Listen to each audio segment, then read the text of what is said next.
toutes et à tous, je suis ravie de vous retrouver pour ce nouveau Parole d'experts. Alors, dans un contexte où le secteur immobilier représente près de 25% des émissions de gaz à effet de serre en France et fait face à des attentes croissantes en matière de responsabilité environnementale et sociale, l'engagement ESG est devenu un incontournable.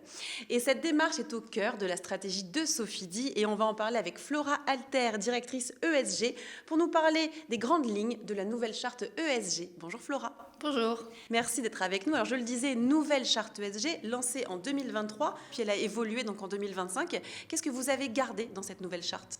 Alors, ce qu'on a gardé, c'est les piliers qui déterminent notre démarche à horizon 2030, qui sont proximité, progrès, épargnants et partenaires et gouvernance. Et ce qu'on a fait évoluer, c'est qu'on a voulu vraiment expliquer toutes les actions concrètes qu'on a réalisées depuis. Par exemple, en 2025, nous avons renouvelé les labels ISR pour 3 de nos fonds et nous avons labellisé notre nouvelle SCPI, Sofidy Dynamique.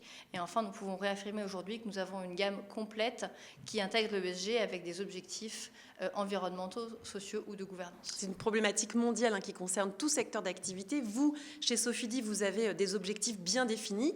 Quels sont les axes majeurs de cette nouvelle charte ? Alors, les axes pour les années à venir, ils sont clairs. C'est continuer à réduire l'empreinte carbone des bâtiments, poursuivre le travail sur la biodiversité, en particulier sur les actifs pour lesquels on a des espaces verts, et travailler sur l'atténuation des risques physiques liés au changement climatique qui peuvent impacter nos bâtiments. C'est une problématique où tout le monde est impliqué. Chacun peut et doit, j'ai envie de dire, jouer un rôle. Comment, chez Sofidy, vous impliquez vos collaborateurs, property managers et également les locataires ? Alors, c'est un enjeu extrêmement important pour nous et c'est ce qu'on décrit dans les piliers épargnants et partenaires et gouvernance de notre charte. En interne, concrètement, on a des formations extrêmement régulières avec l'ensemble des collaborateurs, des objectifs de rémunération variable qui prennent en compte des critères ESG et un comité ESG mensuel. En externe, on a tout un tas d'outils pour travailler main dans la main avec en particulier nos locataires et nos assets et property managers pour qu'ils intègrent ces enjeux au quotidien. Une motivation à aller plus loin dans la préservation de l'environnement avec un engagement et un aspect financier pour vos collaborateurs, des outils pour les partenaires. L'ESG, on le sait, c'est un enjeu majeur pour tous et pourtant on en parle un peu moins dans les médias notamment.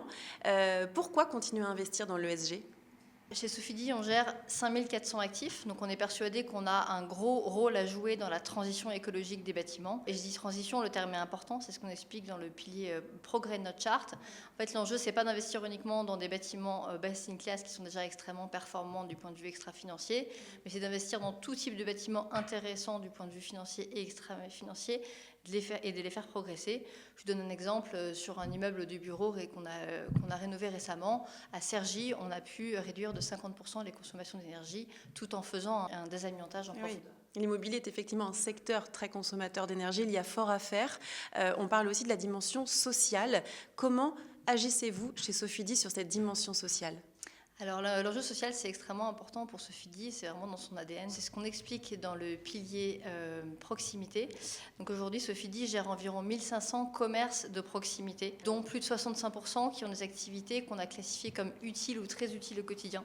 Donc ce sont des commerces alimentaires, des services, des locaux liés à l'éducation ou à la santé. Et tout ça contribue à la ville du quart d'heure, ce qui est extrêmement vertueux pour le développement économique local ou encore les liens sociaux.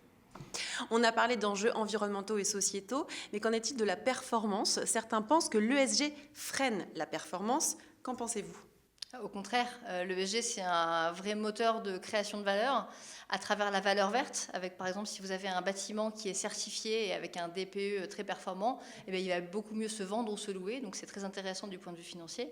Un autre exemple, c'est que l'ESG, travailler sur l'ESG, c'est travailler sur la valeur à long terme des bâtiments.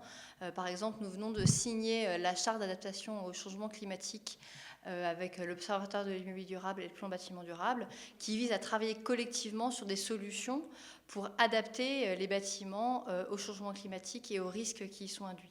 Donc pour nous, l'ESG, c'est un véritable moteur de performance et de pérennité. Eh bien, merci Flora d'être venue nous parler de votre charte ESG. On voit combien c'est extrêmement important encore aujourd'hui. Merci beaucoup.